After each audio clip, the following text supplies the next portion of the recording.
Welcome, guys. So today I will be teaching you the absolute basics of chess.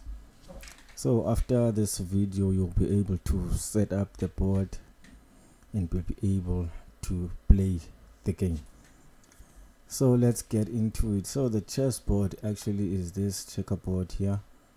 It has 64 squares, as you can see. So each player has his or her own pieces, either carrying black pieces or with white pieces. So let's first explain the different types of pieces. So we start here with the most important piece, which is this guy here. So this with the cross on the head is the king. As you can see, cross on the head is the king. And then this one next to the king, which is the biggest piece on the board, is the queen, which is also the most powerful piece, but we'll get to that later. And then here you have your rook, which is also called the castle. This is your rook, also called the castle. And then this guy here is called the bishop. This is the bishop. And then you have this one, which is your knight. Not horse, but knight. People like to call this a horse, but it's not a horse, knight. And then the last one, which is the pawn. So this is pawn. This is the pawn, which is the weakest piece on the board.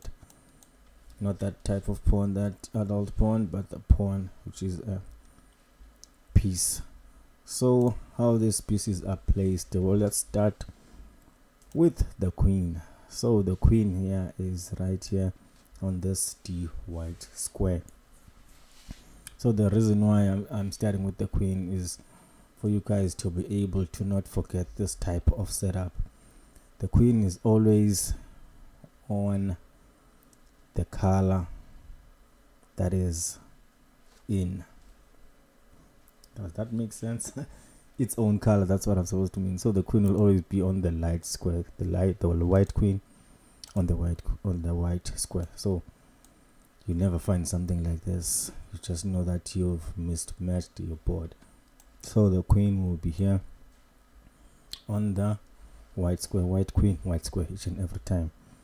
And then next to your queen is here your king.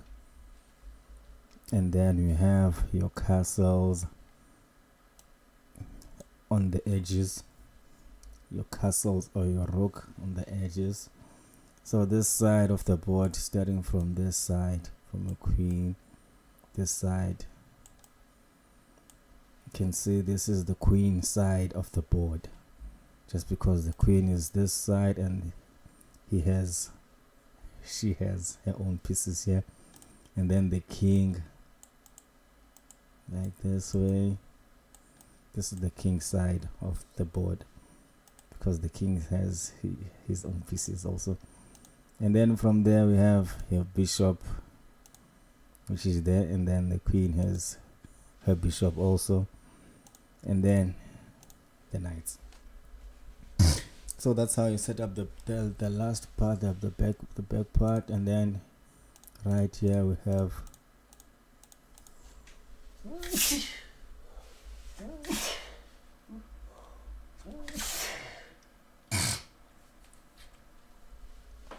have your pawns. Sorry about that.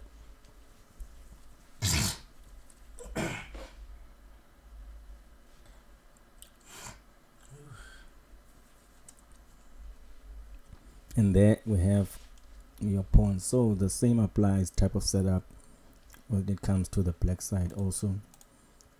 Black queen on the black square, just like that. So you have your king, then you have your castle or your rooks, then there's your bishops. Then it's the same setup also, same type of setup, just like that.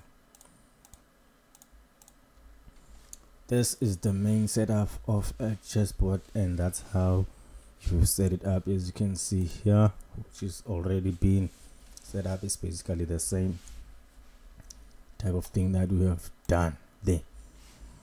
So from then, now we have to start checking how each piece moves. So let's start with this guy, which is the pawn. So the pawn only moves forward one square, but captures diagonally one square. Moves forward one square, only captures diagonally one square. So this pawn right here can capture this piece right there, or this piece right there. This pawn can only capture this way and this way, only one square. So this pawn can capture that like that, or maybe can capture that like that, but it can never be able to capture this guy because it only captures diagonally one square. And also it can never move forward because it can only move straight forward. Now as you can see, this castle is blocking its route, so it will be stuck there until this castle moves or something happens. So let's move on to the knight. Okay, let's end with the knight because it's the most complicated one. So we move on to the bishop. So the bishop here only moves diagonally. So this bishop can only move diagonally. But the thing is, this bishop can only move according to its preference. It doesn't matter how many squares it moves. So it can move there, can move there, can move there, can move there, can move there, diagonally. Can see. So this bishop at this point can move to this point, can move here, can move here, can move here, can move here, can move there, can move there, can move like that, can move like that, can move like that, diagonally only. So this guy, if we had this one here, he would be able to capture that. If we had this guy here, he would be able he would be able to capture here. If we had this guy here, he won't be able to capture because he only moves diagonally. Now one thing you should note, just because this guy only moves diagonally, you mean if this bishop is on this dark square here, it will forever reside in this dark square. Forever reside in this dark square. Now remember our setup when you set up the chessboard. This guy here is on the light square, this one is on the dark square. So that's why we have these two pieces like that. This one will forever roam this light square, forever. And this one will forever roam the dark squares. Just like that, simple. And then we move on to the castle or the rook.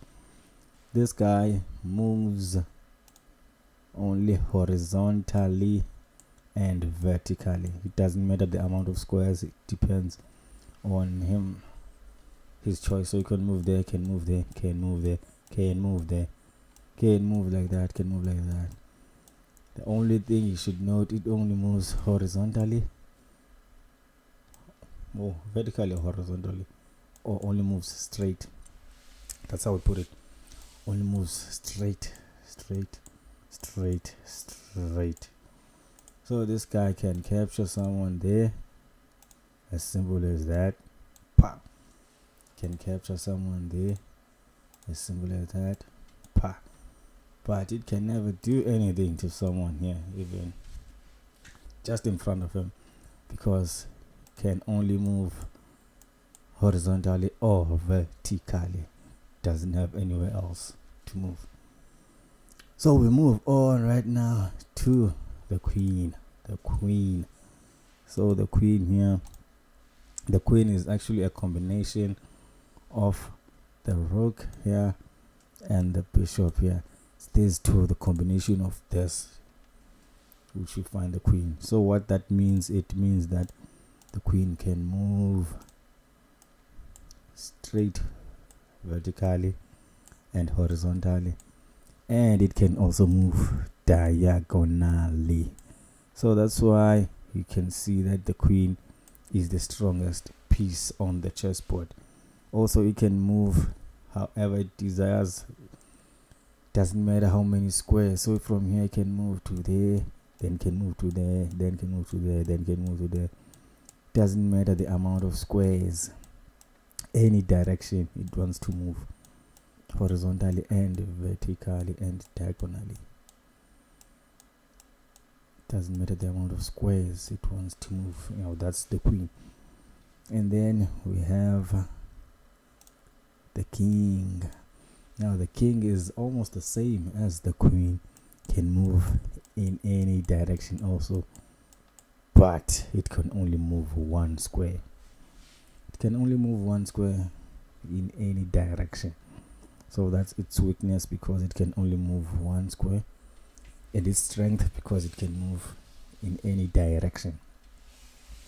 So the king can only capture anything that is in front of it, only because it can move in any direction but only one square.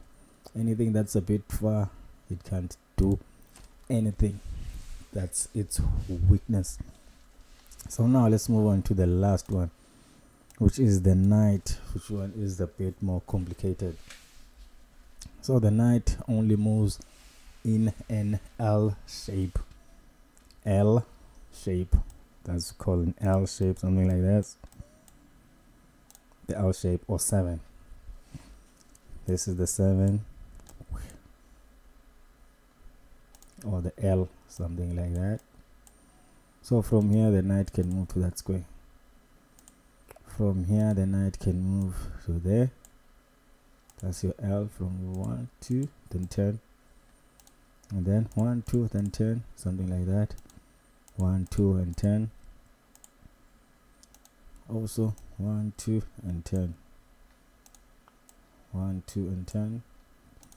So the knight can only move to that square here. Let's just point out the squares also, which it can move to this square, that square. Remember, it's an L or a 7 shape. Doesn't matter which direction, as long as it's an L or the 7. Same thing here. Can move there, or it can move towards this direction here also. Can move here or here. Also it can move here. So you can see these squares can be occupied by the knight. There's this. All those squares, the knight can move to those squares because of the L shape. If, for example, the knight is here, this is the L shape.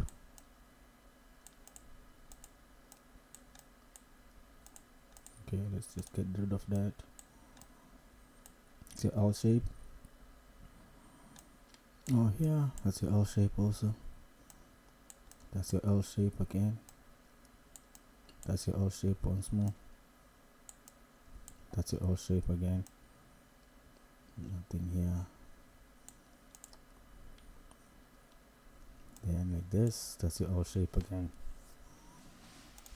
So the knight can move in that L shape. Now let's get on to the board once again. So remember, we said since the pawn goes only forward and only captures once, it has special move. So the pawn's special move, this pawn can only if it wants to, depending on the decision of the player, can move twice on the first move. Now this is not compulsory, depends on the player. So the player can actually move it once, just like that. Say here I can move it once, this one can move it twice. You this pawn can only move twice on its first move. If it doesn't decide to move twice, it will forever move once unless it captures once. It can only capture diagonally, like we have pointed out. Yeah guys, so that's like the basics of moves.